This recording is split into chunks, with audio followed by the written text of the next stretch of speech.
Pada akhirnya hidup tidak selalu harus dengan rencana. Ada kalanya kita harus pergi tanpa aba-aba karena ada seorang kawan yang bisa kita panjat status sosialnya. Dan kali ini saya akan mencoba melakukan sebuah perjalanan dan membedah setiap hal yang terlihat menjadi sajak-sajak indah, atau mungkin menyebalkan, atau mungkin menggairahkan. Wow!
Teman-teman semuanya, akhirnya pada pukul 5 sampai juga di base camp Kali Lembu, pendakian Gunung Prau, dan dari sini ternyata sudah terlihat sunrise-nya. Sepertinya akan cerah dan akan tercipta banyak kata-kata di sepanjang perjalanan. Wah. Sini loh. Ini Mas Aswet nih yang jagain registrasi. Bisa aja kamu ketemu dia nih di sini. Ini sebenarnya gimana alur registrasi di sini? Ya daftar, yang mau butuhin apa-apa sama yang mau diperluin sama pendaki, yang kurang nanti tinggal ke pihak basecamp aja. Tinggal ngomong. Berapa Pak untuk pendaftaran sekarang? Untuk pendaftaran sekarang 30.000 per orang. Itu ada batas waktu di atas nggak? Ya sebenarnya itu ada, cuman kebanyakan rata-rata di atas itu misalkan yang 2 hari ya tiketnya cuma 1. Parkirnya juga per motor itu 10.000, terus sama mobilnya itu 20.000. Kayak gitu teman-teman. Jadi silakan langsung ke sini registrasi lalu ndaki. Tapi kalau saya dan rombongan tidur dulu kayaknya ya. Ngantuk Pak. Ngantuk. Jadi ada salah satu strategi terbaik ketika kamu mau main ke Gunung Prau, berangkatnya malam aja. Karena ada kemacetan dan lain-lain, ada perbaikan jalan juga di akhir-akhir ini, jadi lebih baik berangkat malam, santai dulu di base camp, lalu tidur di sini dan bangun tidur baru pendakian. Dilaporkan tidak secara langsung dan penuh dengan editan, inilah Wira Cerita episode Gunung Prau dan obrolan ngalor ngidul bersama Zawi Nur Kentir. You must have lost my number, answer me now. I'm just waiting. I'ma get through to you somehow. See, waiting's got me paying. My head's in a mess, baby, I need the mess. Woo-hoo-hoo.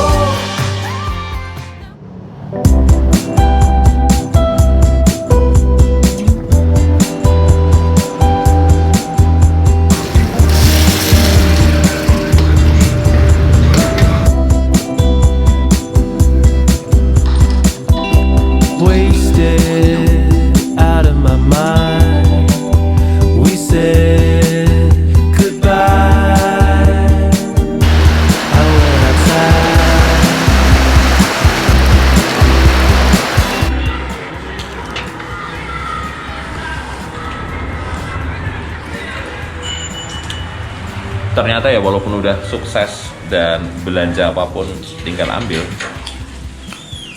mas-mas sukses ini tetap sederhana loh. Mau makan di warung-warung kayak gini keren banget. Makin ngefans gak sih? Kalau kamu makin ngefans, buktikan dukunganmu di kolom komentar ya.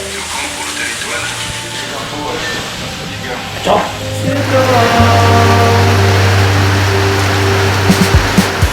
Saat sudah begitu kenyang, Tiba-tiba hujan pun datang. Tak masalah, kita masih bisa beristirahat.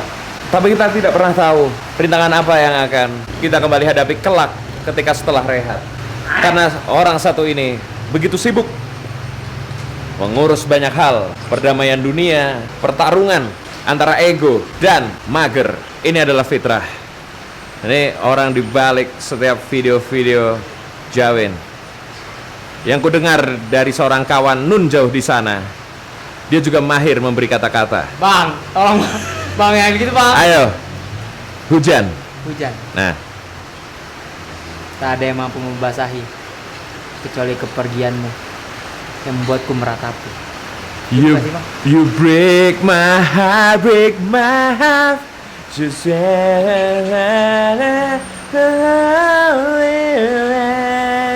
Faded back into life. I thought we might, but we're out of sight. Sekitar jam 8 kurang 5. Tanpa kekurangan rindu atau suatu apapun, tapi kita kekurangan persiapan. Seperti saya yang tidak bawa rain cover, Jawin tidak bawa sepatu, dan Fitrah tidak membawa. Kepulan rindu yang sempat kusimpan.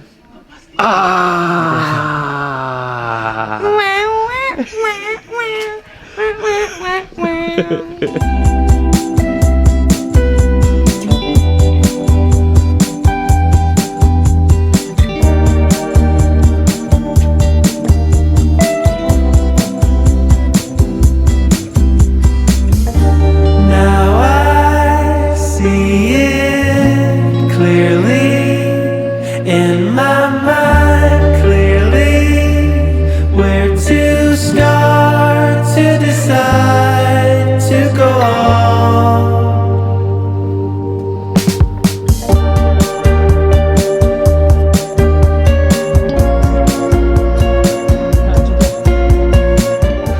Tolong dong cahaya sahabatnya.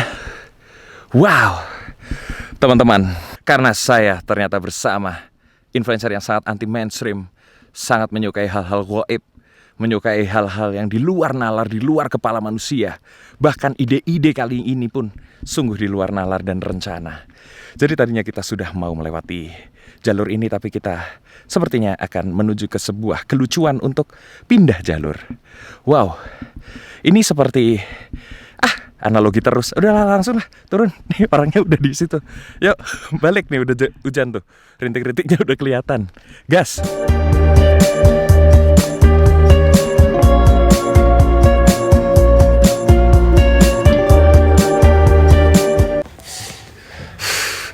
Dalam hidup selalu ada persimpangan. Seperti sebuah jalan lurus, tiba-tiba bercabang, dan kita mulai kebingungan.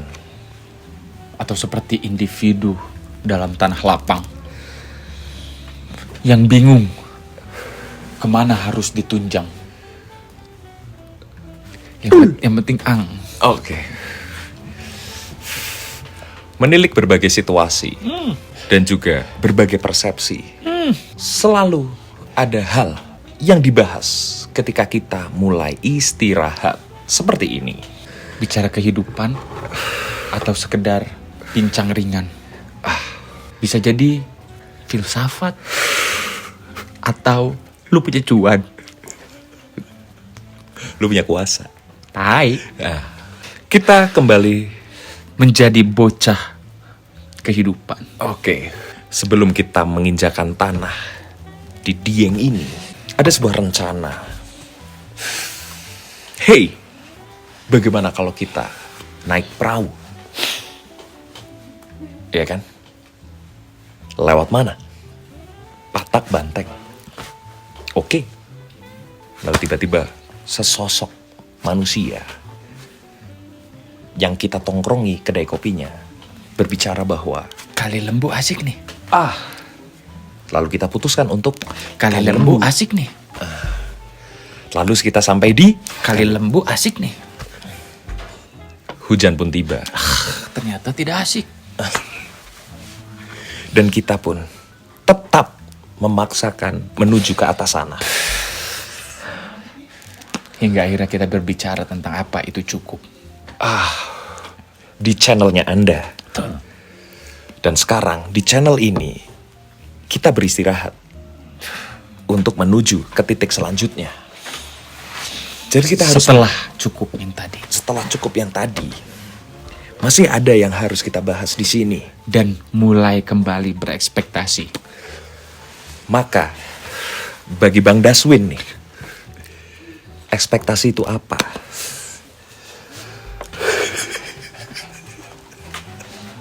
Itu seperti tadi itu. Seperti ingin membuat huruf O, tetapi tidak mampu. Jikalau berekspektasi bisa O, maka ketika dilakukan,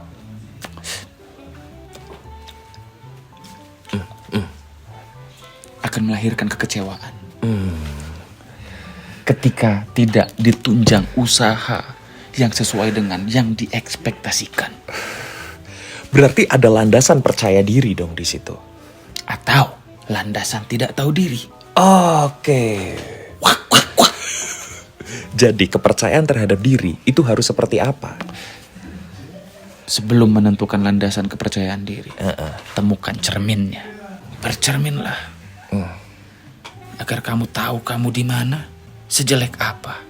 Bolehkah, mohon maaf nih, seseorang yang berwajah itu jelek mendambakan seseorang yang begitu cerah mempesona? Bisa. Oke, boleh berarti. Boleh. Artinya berekspektasi. Berarti setiap orang berhak Berekspektasi. Berekspektasi. Setelah tahu diri. Oke. Lalu dilanjutkan dengan usaha untuk memantaskan diri. Belum selesai usahanya tadi. Karena harus I belakangnya. Oke. Usaha untuk memantaskan diri. Untuk memantaskan diri, langkah pertamanya adalah, berarti kan dia sudah bercermin, dia sudah tahu kekurangannya. Dia harus bisa begini.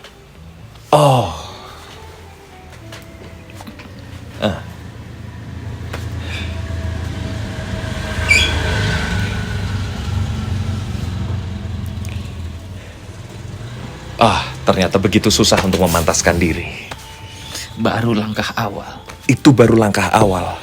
Selanjutnya, Sesulit itu. oke, ambil saya sudah bisa melakukan untuk memantaskan diri. Dan masih jauh tadi ya. Iya, masih jauh saya. Langkah selanjutnya.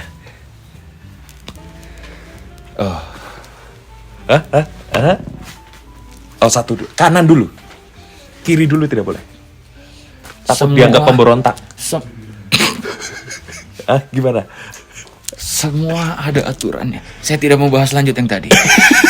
Semua ada tahapannya. Ada tahapannya. Tidak boleh dari 1 langsung 7. Harus 1, 2, 3, 4. Kenapa untuk memantaskan diri kita hanya bergerak di tangan kanan yang begini? Yang tadi. Karena kirinya belum. Kirinya? Santai dulu. Oh, memang harus bertahap. Terlalu banyak bertanya membuat kita lupa untuk bergerak. Oke, berarti gerak dah dulu. 1 begitu. Tidak ada kesalahan pertama. Kesalahan pertama itu adalah pembelajaran. Kesalahan yang kedua adalah kesalahan. Kesalahan ketiga adalah kebodohan. Kesalahan ketiga adalah tolol. Jadi orang kalau sudah 3 kali melakukan kesalahan di titik yang sama, tolol. Oke, lanjut di tahap selanjutnya. Kanan, kiri, Tidak boleh kanan, bergerak. kiri. Tidak boleh. Tadi Anda begini. Oke, tidak boleh. Kanan, kiri. Belum, tangannya masih bergerak. Oke, kanan, kiri. Ini bukan sesuatu yang bisa dikuasai dalam waktu 5 menit. Percuma kamu latihan. Saya dari kecil sering membaca Mahir Gitar dalam 10 menit, Pak. Masa ini nggak bisa? Hah? Deng teng deng teng teng deng teng. Mahir. Kamu tahu Dewa Bujana? Tahu. Kalau baca buku itu langsung Dewa Bujana, baca Mahir Gitar 10 menit. Langsung begitu dia. Pernah nggak memikirkan perasaan Dewa Bujana ketika dia pergi ke Gramedia, kemudian dia baca buku Mahir Gitar 10 menit? Hah? Pikir tidak perasaannya Dewa Bujana yang bertahun-tahun dia latihan. Menjadi dewa gitar dalam sehari. Ada juga tuh seri selanjutnya adalah mahir gitar 10 menit. Kalau Eros pergi ke rak buku itu, dia pikir itu WC. Bawaannya pengen diberakin. Itu kalau Moldy ngeliat. Waduh. Langsung begini dia. Geser ke kanan rambutnya. Tapi gitarnya Tadinya tetap begini. Heeh. Gitu. Gitar tetap di kiri. Hah? Gitar dia tetap Dia di kiri. geser ke kanan. Tadi kan begini. Heeh. Geser ke sini dia. Oke, boleh deh bos pakai tangan kiri. Gila. Dodi kangen bener. Dia Aduh. sebel. Dodi Sebel itu. Padahal Dodi itu genjrengannya rendah banget loh, segini kan. gini. Oh iya atas. Dia nggak genjreng di neck. Emang. Di neck. Emang suka megang leher. Dia. Di neck dia. Apoy lihat buku itu. Waduh. Udah nggak jadi religi lagi dia. Gimana neneknya apa yang ngelihat itu? Apakah tetap jadi pahlawan? Kecuali Slash yang lihat. Masa sih bisa? Jadi semua tergantung di pasar yang tepat. Nggak mau, kan dia nggak ngerti bahasa Indonesia. Soalnya. Dia taunya kalimat gitar nih, ada gitar. Kali aja. Gitar. Dia pikir ya tutorial gitar for expert gitu kan dia pikir. Salah. Dilanjut dong ini proses memantaskan diri. Mantaskan diri. Lanjut. Ambil, saya sudah bisa begitu. Tadi Siapa? Dewa Bujana merasa terakilkan. Oke.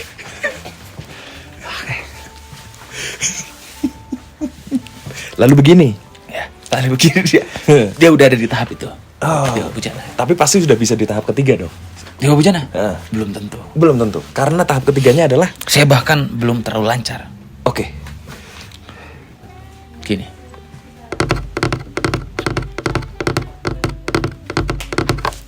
Selama apa? Tangan kiri coba bisa tidak? Selama apa? Tuh. Salah. Suaranya yang benar. Ini kan audio ya. Enggak apa-apa. Enggak apa-apa, aman. Di sini.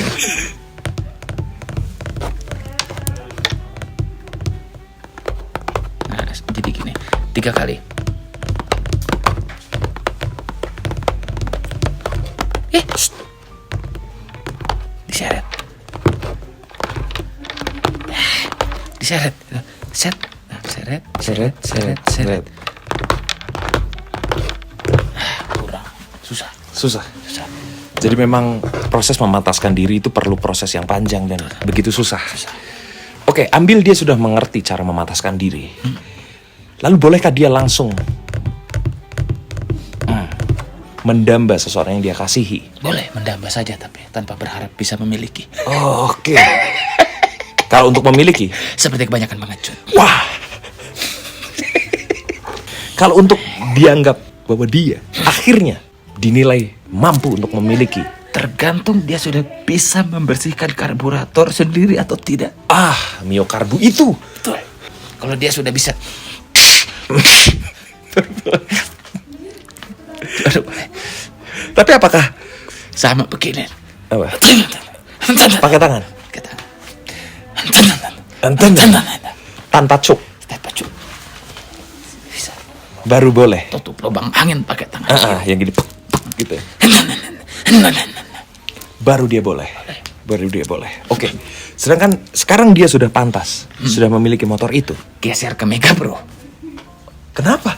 Hah? Kan latihannya ada di motor yang ini.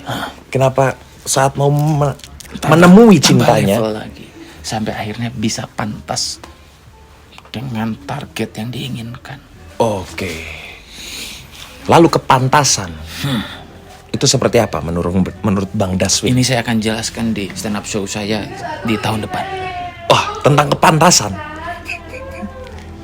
Tentang kesetaraan dalam sebuah pernikahan. Wow. Ini obrolan-obrolannya seperti Anda sudah ready menikah. Saya dari dulu ready menikah. Tapi Tapi saya lebih ready jalan-jalan. Ini kan tentang cabang pilihan. Jadi bagaimana memaknai prioritas? Kok berubah? Tidak ada prioritas. Prioritas itu tentang pilihan. Oke. Tidak ada sebuah pilihan baik yang dipilih tanpa pengorbanan. Akan selalu ada pengorbanan untuk mendapatkan hal besar. Jika tidak rela berkorban, maka tersenyumlah kepada hal-hal kecil yang bisa kau dapatkan. Itu bagus tadi. Iya dong. Harus ada tetap yang benernya. Biar bisa dipotong sama orang. Bagus. Lalu dikasih lagu. Well, not enough for me. Anggaplah ini sudah ada di TikTok. Iya. Enough for me. Gitu. Tadi bagus tadi. Betul. Tapi lupa kan barusan ngomong Lupa apa? apa? Prioritas menarik itu. Jikalau target pantasnya tinggi, maka dia akan berada dalam sebuah percabangan untuk memilih antara prioritas satu dan lainnya. Betul. Orang yang punya prioritas level tinggi sudah pasti berada di level tinggi. Dan dia sudah pasti harus berkorban hal yang tinggi. Betul. Dia udah berdarah-darah tapi kita tidak pernah melihatnya. Jikalau dia sudah memiliki hal tinggi. Iya dong. Betul. Prosesnya panjang, prosesnya besar. Wes. Saya nunggu ngomong salah. Enggak ada. Enggak ada di sini. Jadi, bagaimana cara menentukan prioritas? Wes. Cara menentukan sebuah prioritas.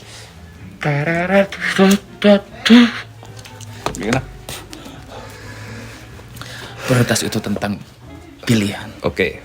Kita mau pilih yang mana? Tadi sudah dijelaskan itu.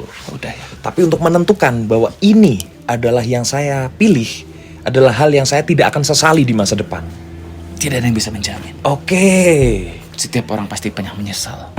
Setiap orang pasti pernah terluka. Oke. Fisik dan batin. Betul. Jadi kalau ada yang bilang, bagaimana cara menyembuhkan luka dari sakit hati yang sangat dalam agar tidak meninggalkan bekas, berarti dia tidak pernah terjatuh hingga meninggalkan bekas.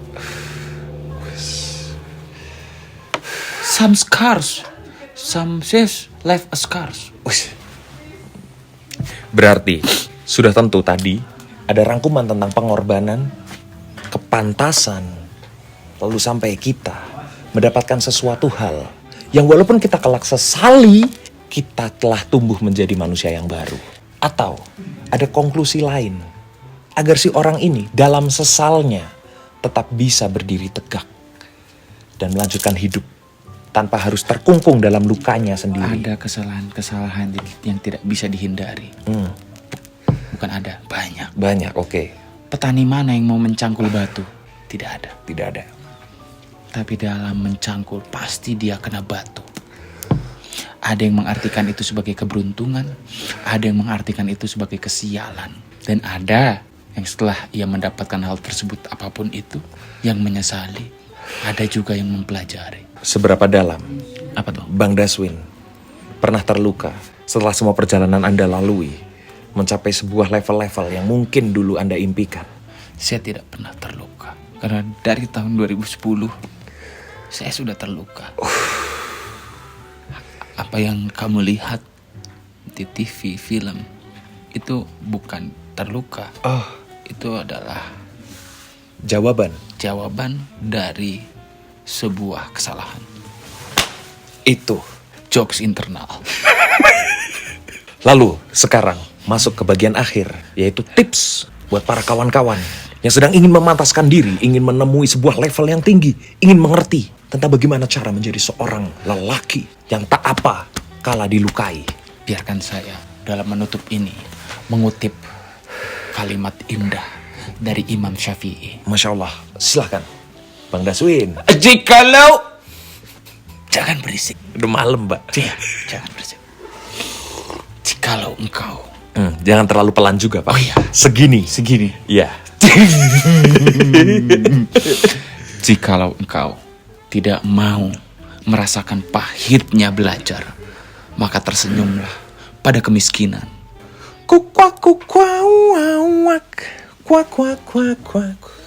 Boleh dijelaskan sedikit, Pak?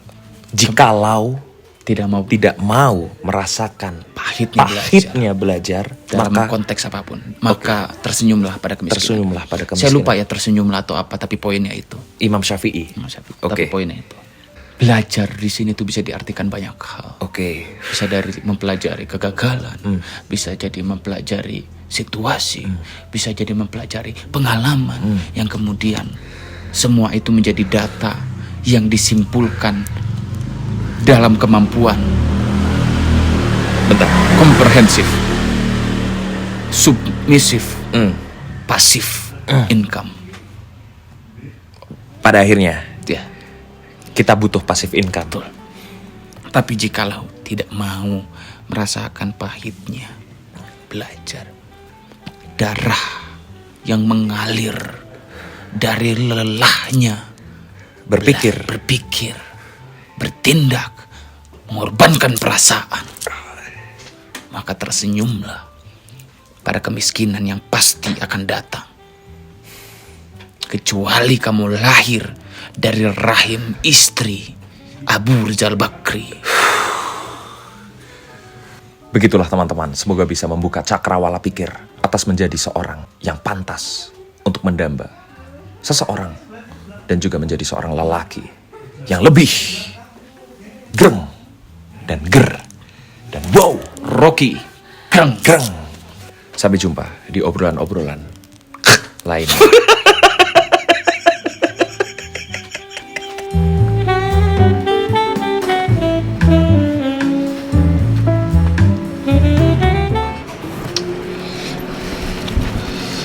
Sebagai seorang editor, saya ingin tahu sebenarnya seberapa pengaruh sih media dalam pengiring video-video itu. Media audio. Audio Kalau penting? Audio kuat banget, Mas. Makanya Ah. kalau misalnya orang lu mau serius di YouTube ya, gue selalu nyaranin soundnya yang berbayar.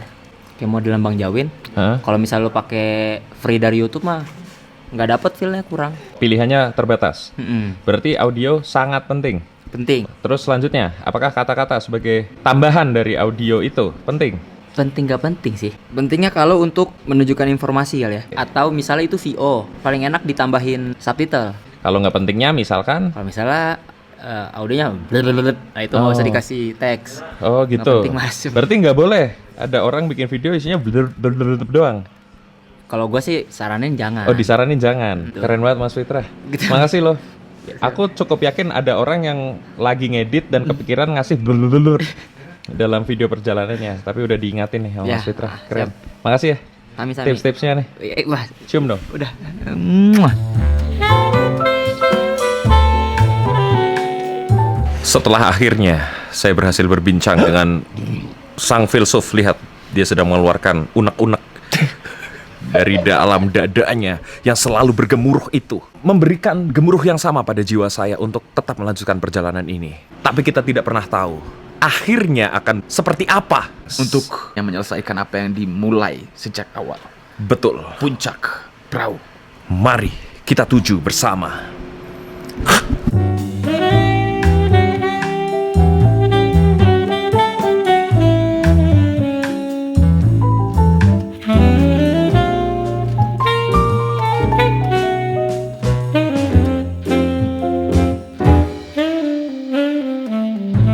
Dan pada akhirnya rencana adalah rencana. Dari yang awalnya mau menuju ke pos pendakian Patak Banteng, akhirnya menuju ke pos Prompong.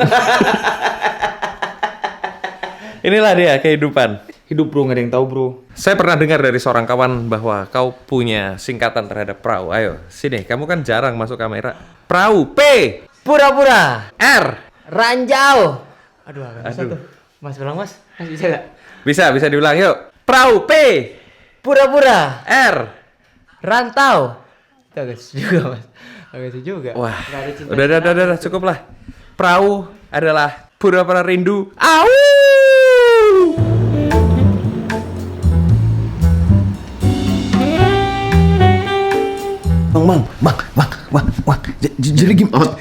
Jadi gimana? Kenapa kita harus balik nih? Balik apa yang balik? Semalam itu. Itu nggak balik. Hah? Karena tujuan kita untuk mendaki adalah pulang dengan selamat. Jadi memang ini adalah tujuan akhirnya adalah ke sini. Oh memang gitu? Ih, nggak ada yang gagal gitu. Oh tidak ada sebuah kegagalan? Aduh, Wah, apa? jadi kegagalan adalah